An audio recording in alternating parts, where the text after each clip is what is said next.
За бенефитите од читањето, мислам дека сите знаеме. Тоа сме го дискутирале и книгата никогаш не излегува од мода, било за личен интерес или пак како подарок, како што тоа го практикува и многумина во овој месец кога се подаруваше за 8 март. Денес е 12 март и рано утрово ја најавивме нашата гостинка со сузе. Прва во студиото на Алфа телевизија, која што ќе ни докаже уште еднаш дека книгата е медиум кој што никогаш не излегува од мода. Добро утро.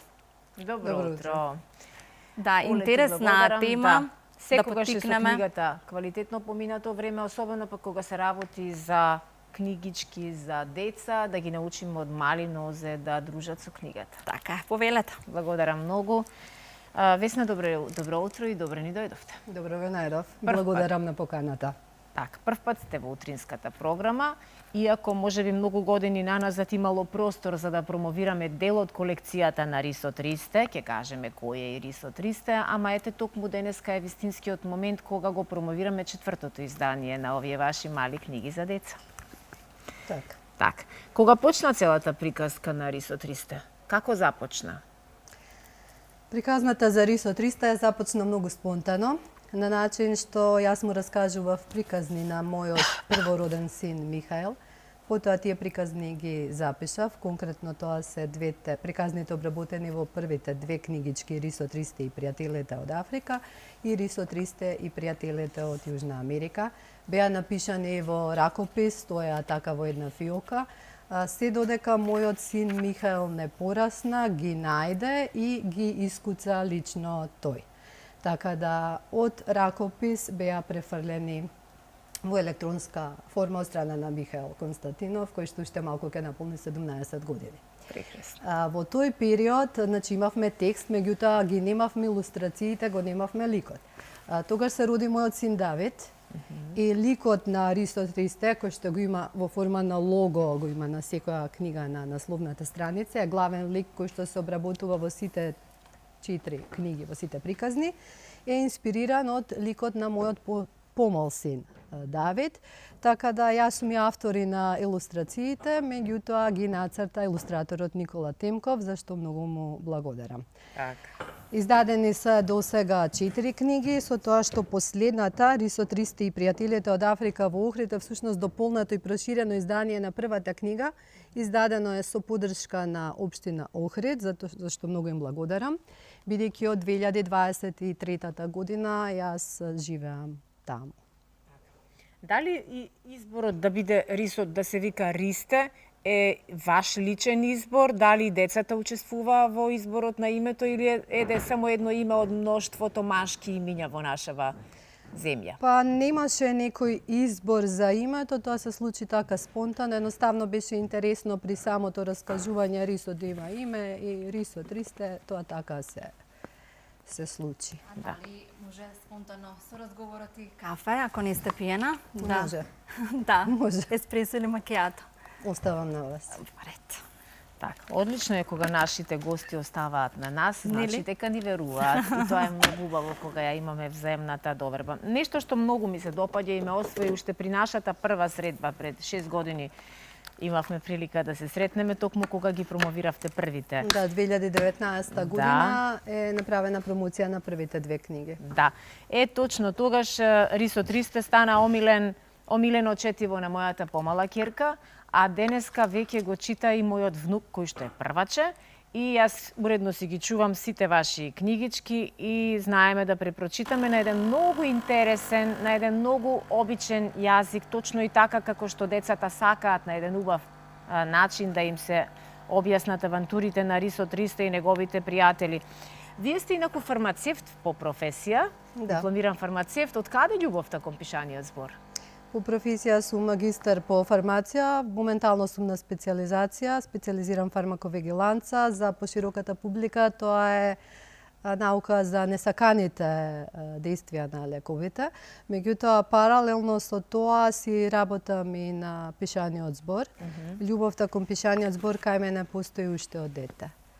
Така да во разговор со мајка ми и со татко ми дознав дека јас сум научила да пишувам уште пред да ме запишат во училиште, сум научила и да читам. Но бидејќи сум родена во Хрватска, сум пишувала латинично писмо и сум говорела прво српско-хрватски. Тоа е некаде на возраст од 3 години. Мајка ми, ако е за верување, приказната за моето рано детство е таа, со тоа што сум донесена во Скопје на 4,5 кон 5 годишна возраст со цел да научам македонски јазик. Тоа го научив и после тоа уште од основно, во времето на основно образование, почнав да пишувам. Во начало прво пишував поезија, оние детски надпревари кои што беа, каде можев учествував.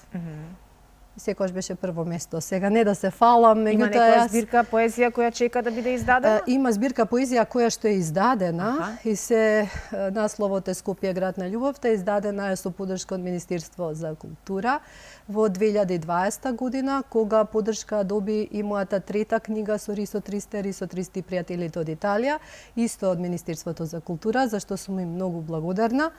Така да јас лично сметам дека секој во животот треба да го прави она кој што го прави со љубов и тогаш успехот ќе биде неминовен. Да, ние сме во фаза на читање лектири дома.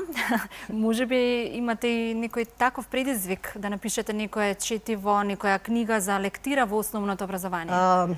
Не сакав за ова да зборувам, но веќе кога ја поттикнавте темата, значи јас имам аплицирано веќе за такво нешто. Одговор немам, така да ќе видиме, значи јас сум отворена за соработка. Ние да бидеме среќа, да посакаме. А и повелете кафето. Инаку желба ми е.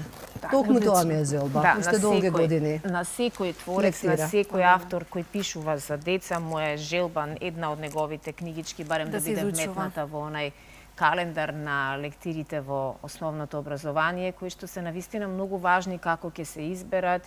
И тоа е една тема која ќе ни бара многу повеќе време за дискусија. Оле, ти благодарам за кафето. Можеш и ти вака да ни се вклучуваш од време на време во разговорот. Штета што немаме можност да проговориме и на твојата матична професија, на твојата прва професија и на темата изборот на твојот магистерски труд, како што рече, несаканите ефекти од лековите. Зашто? Специјалистички би бил, мислам, тоа е полето од кое што ќе треба да изберам одредена тема. Да, тоа е тема која многу е битна да се дискутира, ама во некое друго гостување. И темата ми е веќе избрана, меѓутоа нема да ви откривам, бидејќи ќе биде многу интересна тема и ќе засегне многу луѓе. Моите ефекти со лекување се должат на музиката и на песната. Предпоставувам дека вие и покрај тоа што сте фармацевт, вашиот лек е најмногу убавиот збор, така нели? Јас велам љубовта лекува се.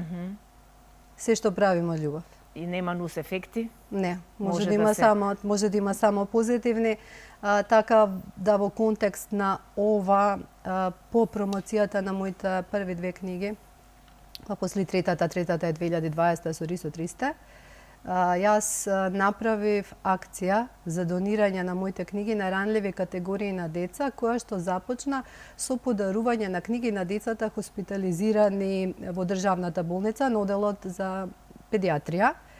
И тоа започна во мај 2021 година. Иницијалната идеја беше да се откупат книги од лица поединци, во соработка со книготека Икона, за што сум и многу благодарна, таму прво се продаваа книгите, и да бидат подарени на оние дечиња кои што во најтоплите месеци од годината се во болнички кревети, наместо да бидат на одмор.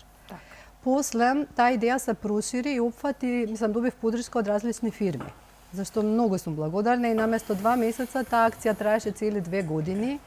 И во тој период, излезе на моја изрека "Сите деца се наши", затоа што ја во тоа искрено верувам, сите деца се наши и љубовта лекува, бидејќи имав таа можност лично да појдам во болница, ми беше дозволено да пристапам кај децата кои беа во болнички кревети и да подарувам книги, и јас тогаш видов како се менува ликот на едно дете кое што прима инфузија, и кога ќе дојдеш ти и ќе му кажеш "Тета Весна дојде овде специјално за тебе, оваа книга е специјална, дава сила и ти ќе бидеш здрав", и него ќе му светнат очињата. Значи, ја тоа не можам, тие моменти не можам да ги заборавам и искрено верувам во тоа.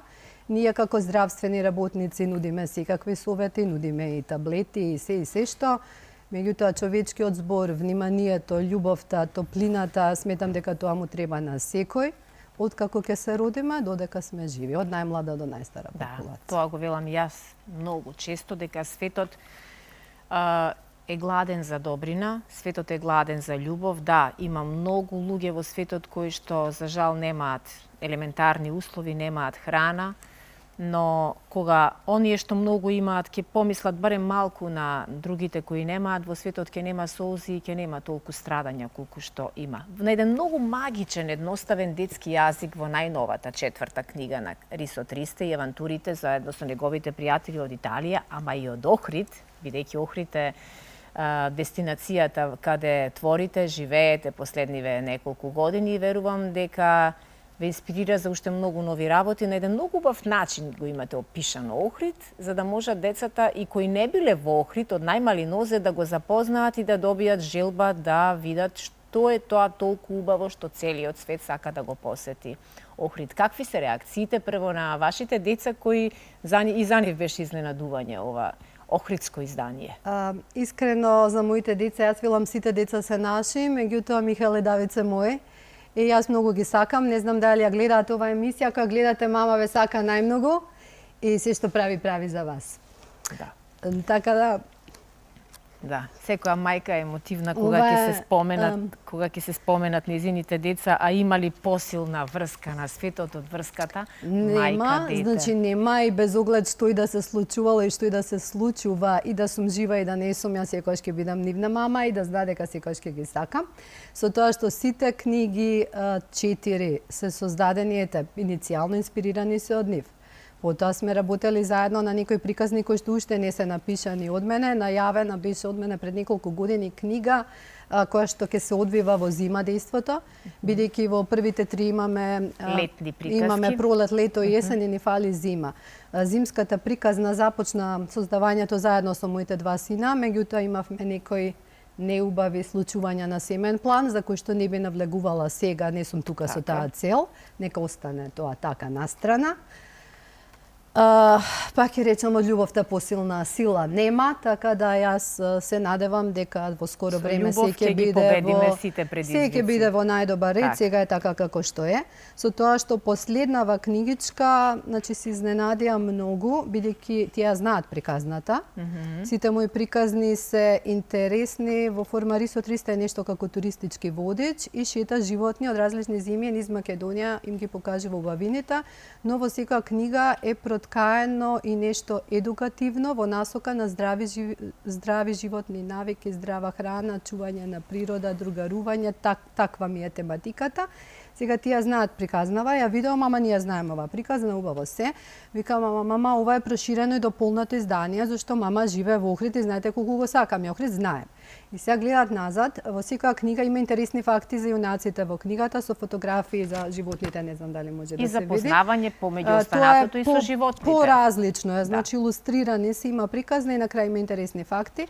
Ево оваа 4-та книга имаме интересни факти за Охрид, фотографиите се авторски мои, така да моите деца препознаа некои од фотографиите внатре, се сетија на некои работи и мене тоа ми представува голямо задоволство. Сега на крајот, пошто рековте Охрид ме инспирира, вистина ме инспирира. Кого не би го инспирирал? Првата приказна, јас сум ја напишала некаде околу 2012 година, вака грубо кажано, и во таа приказна дејството се случува во Охрид. Значи тоа е времето кога јас живеам во Скопје. Сега, оваа година, сакам да се заблагодарам на Општина Охрид за поддршката која што ми ја даде за издавање конкретно на оваа книга во 2025 година и сакам да се заблагодарам на Општина Охрид уште еднаш, затоа што во 2026 година имам добиено уште една поддршка. Книгата ќе се вика Патот на јагулата. Малку ќе направиме пауза од Ристе, меѓутоа инспирацијата која што се наоѓа во Охрид буквално за мене не пресушна, така да браво. Ќе пишувам и понатака. Ќе очекуваме ние следна. Инаку, Оле, морам да ти кажам, можеби и ти, а и гледачите се прашуваат што е сега тој Рисот Ристе и зошто е баш рис и зошто е толку важен. Оваа прекрасна дива мачка, рисот, е еден од символите на Македонија, кој исто така може и да се види на Монетата од 5 денари, за жал е критично загрозен вид на животно, на кој му се заканува истребување. Сето ова беше, веројатно, после твоето долго истражување, зошто рисот 300 треба да ја има главната улога, така нели? Па да, значи во начало јас кога нешто работам, секако дека предстои истражување на тоа. Ете тоа можеби од фармацијата го влечам. Сигурно и поучно, ова го учат и децата во основно образование, знам по моите деца и многу убаво што преку животни ете пренесувате некои факти, знаења, бидејќи конкретно мојата ќерка не игра со куклички, туку само со животни. Тоа е омилен играчки, верувам дека ќе се допадне книгата, сега веќе и знае да чита.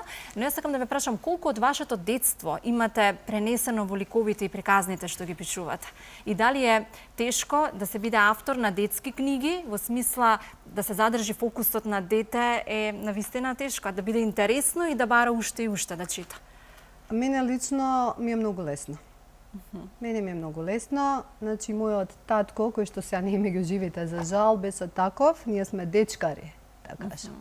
Значи, луѓе кои што ги сакаат децата, ги почитуваат и кога еве сега за мене, кога разговарам со деца, мене ми е многу лесно да се поистоветам, да се спуштам. И уначало и ќе чучнам ако е пониско дете, кога ние разговараме, за да убаво се разбереме. Така да јас сум си ги гледала двата сина, сум ги родила, имам искуство некое во работа со дечиња дополнително на тоа. А од вашето детство има некои работи вметнато во некој лик и слично? Од моето детство не, затоа што овие книги се случуваат во денешно време, јас сум веќе возрасна. но знам да искомуницирам на јазик кој што е лесно разберлив за дечињата. Може дека пишувате, се чувствувате како дете? Па се чувствува, авторот треба да се обрати на публиката за кој што нешто е наменето на јазик и на начин кој што би бил разберлив и приемчив токму таа публика. Јас искрено избрав да пишувам за деца, прво спонтано, раскажувајќи приказни на синовите, но потоа ми прави поголемо задоволство бидејќи станува збор за искрена публика. Ако нешто не е добро, тие ќе ти кажат. Ако е нешто убаво, тие ќе се израдуваат. Мене тоа многу ми значи. До сега приемот е добар. И сега во однос на промоциите, накратко уште сакам да кажам дека промоцијата на оваа последна книга се случи на 25 декември во Охрид, во просториите на Национален парк Галичица, чија маскота е рисот. Заеднички ја направивме промоцијата, многу им благодарам, бидејќи имаше стручно предавање за рисот. Исто така подршка во промовирањето на моите книги имам и од граѓанската иницијатива Збогум Буково. Голема благодарност до Драгана Карашова, која што целосно се внесува за да на децата им објасни колку е битно да ја чуваме природата чиста и свесно да менаџираме со отпадот и на начините на кои што треба да го одлагаме. Така да ние правиме за време на нашите промоции креативни работилници, еколошки работилници, се со цел да создадеме една младина која што ќе живее подобро отколку што сме живееле и поодговорно. Ние. Втора промоција беше во општина Вивчани, голема благодарност до општина Вивчани, бидејќи добив подршка и од нив во училиштето Страшо Пинџур. И секое присутно дете доби на подарок книгичка. Тоа е специфично за моите промоции, бидејќи знам да изненадувам. Секоја чест. Ние ќе чекаме. Да, чекаме и нова промоција. Чекаме следна книга, следно дело, следни успеси и уште многу убави нешта да се изродат, да биде инспирација Охрид точно, па нека не биде Охрид, нека биде и некое друго место. Ќе заборавев некого, еве ние излеговме од границите на Охрид, убаво што спомнавте. Трета промоција беше на територија на општина Ресен, во село Љубојно, и тука голема благодарност за Македонско еколошко друштво кое што многу вложува во насока на заштита на рисот како загрозен вид на животно, и тие ни се придружија на оваа промоција со нивно стручно излагање. Така да натака не знам, знам што ќе биде, меѓутоа нема да ви откријам бидејќи изненадувањето е најубаво нешто. Одлично, ние сакаме изненадувања и многу сме благодарни што ова утро бевте тука и проговоривме за четвртото издание, четвртата книгичка за деца Рисот 300, нека се множат. Весна, благодарност голема, Оле, продолжуваме понатаму. Ќе ви посакаме успех и нека се најдат вашите книги како лектири во основното и средното образование.